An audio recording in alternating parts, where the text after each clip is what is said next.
Hello everyone. Today what we're going to talk about are just some different tips and tricks that you can use while using YouTube videos for educational purposes. The first thing I'd like to highlight is something called the playback speed. Where you can find it at is once you get into a YouTube video, here this little gear, it's the settings button. If you click on that, you can see the playback speed. This playback speed allows you to modify the speed in which the video is playing at. So you can make it slower or you can make it faster.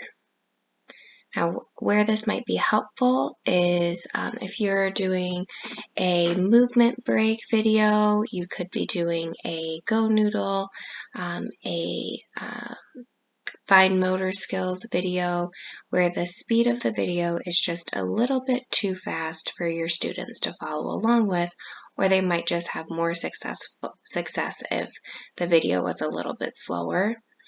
This is where this comes in handy. You can slow down the video just a little bit or a significant amount, and it allows the students to be able to watch the exact same video just at a slightly slower or faster pace depending on the video and what you're needing it to do. Additionally, in the settings feature, there are subtitles that most videos should have. Each video is going to have a slightly different amount of languages that you can turn your subtitles to. For this video, there's just two of them, English and Spanish. I would highly recommend, whenever possible, using the subtitles feature. It not only encourages reading for all of our students and getting students familiar with different words and languages, seeing print, but it can also be a nice added bonus for students with hearing differences, and it just kind of allows a very inclusive way to watch the video by having those subtitles on and activated during the video playing. There's also a quality feature here in the settings, and what this can be helpful with is improving the quality of the video for when you're projecting a video for a full class, like on a whiteboard or a chalkboard, however you're presenting or showing a video to an entire class. You can increase the quality of the video. This is definitely something that is dependent on the quality of your internet at the school, however.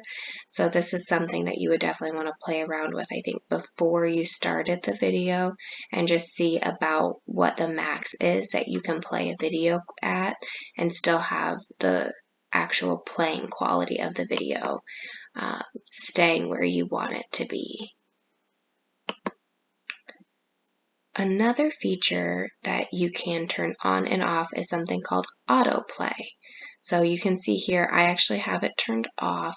When I opened up the video the very first time, autoplay was on. So it looked like this little sidebar with a play button.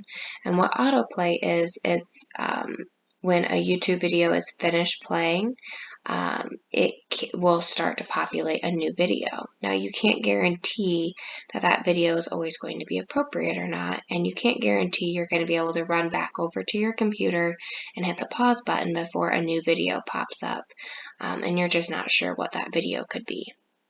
So I would highly recommend, before walking away from the computer when you hit the play button, turning this autoplay feature off. So this will prevent a new video from automatically playing at the end of the current video that you're watching. Additionally, this part is still kind of in beta testing from what I have found, but some videos, not all, but some videos have a transcript feature, and you can find that down here at the bottom, right underneath the video, where there's the thumbs up, the thumbs down, the button that you can share the video through, and then there's the three little dots.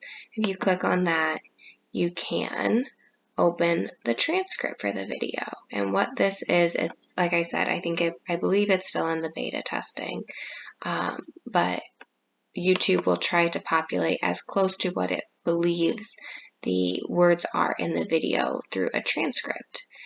And why this might be helpful is if you are having your students watch a video on a specific topic and you're trying to prepare it ahead of time, you can try to pull up the transcripts and use the search feature. So for my Windows computer, that's Control F, and you can search in the transcripts. It will search your whole web page. So for instance, I searched dragon, and it's going to show up any place on this website where the word dragon pops up. So obviously in the title of the YouTube video, but also over here in the transcripts, you can see how many times the word dragon appears in this video. Now this might be helpful if you're looking for a certain keyword, you want to see if a video is going to target a certain topic that you're aiming to target with the video, and it just can maybe speed up, maybe help you make comprehension questions after the video if you can see the print of it all in one place without needing to watch the whole video and try to remember what's going on in the video. A lot of different reasons that this transcript feature might be helpful. While we're here, another feature of YouTube on this, the scrolling feature that shows you the time of the video. I'm going to scroll ahead a little bit just so you can see what I'm talking about. If you wanted to share this video, this YouTube video, When a Dragon Moves, and you wanted it to start at a certain place. You wanted your students to start watching it where there was only 2 minutes left in the video, because that's the most important part. You can move the time bar ahead wherever you want it to be, and then right click as you're hovering over the little, in this case it's a red ball that indicates the time that the video is paused at. And by doing this, you're able to copy the video URL at the current time. So you can share the URL to this YouTube video with your students through Google Classroom, through an email, through a Google Docs, however you are currently doing remote learning, and share the video just starting at the current time that you have set this YouTube video to. So that can be kind of a helpful little feature. And lastly, what I'd like to touch on is an ad blocker. So what I have put on my computer is a Google Chrome extension, and you can see it right here, ad blocker for YouTube. It's just something that I went to the Chrome web store for extensions, specifically not apps, the extensions one, and added the extension ad blocker for YouTube to my Google Chrome web browser. I've also added just ad block in general, just as an added layer of trying to prevent ads to help reduce clutter on the page, prevent an ad from playing at the beginning of the video so it stays very on topic for our students. There are also third-party websites that you can use to do this as well.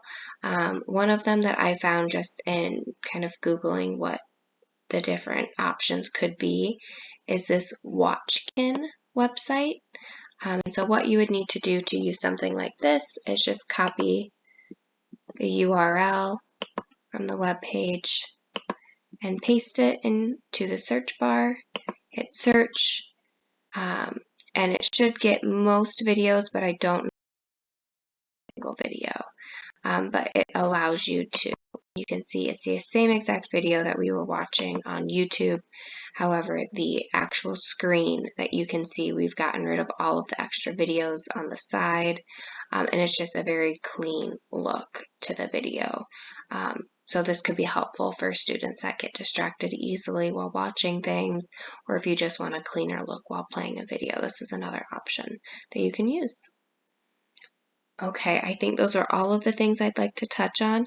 If you have any questions or are interested in any additional YouTube tips and tricks, please reach out to the assistive technology team either by responding to an assistive tech email or reach out to a special education coordinator within your district that works with BASED, and we would be happy to help provide you with more tips and tricks, as well as just a general Google search. Those are always great too.